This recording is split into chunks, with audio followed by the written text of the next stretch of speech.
美国总统拜登伊是来签署美台21世纪的贸易倡议，伫个今仔日正式生效。对咱国内这包括科技、农产品等等的产业是拢真有帮助的。学者就建议讲，其实后一个阶段咧谈判，政府就应该爱甲各国产业来找到共识，避免一寡中小企业来烦恼成本的问题。美台21世纪贸易倡议实施法案签署完成，宣告正式生效。实际伫台美之间建立明确的法律义务关系，促进台美双方的贸易甲投资，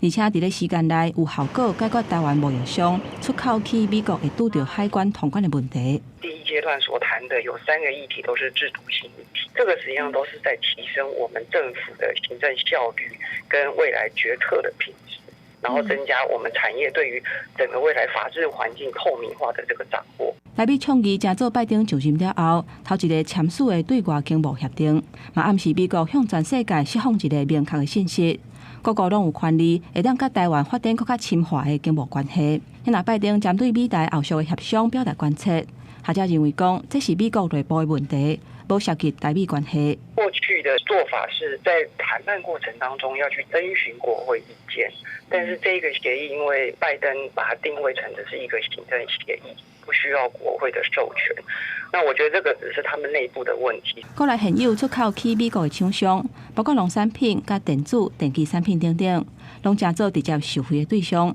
伫未来后一个阶段的谈判，颜慧欣建议讲，因为牵涉的议题有关国内中小企业未来经营的成本，所以政府爱尽量先得到产业的意见甲共识，避免互企业感到烦恼。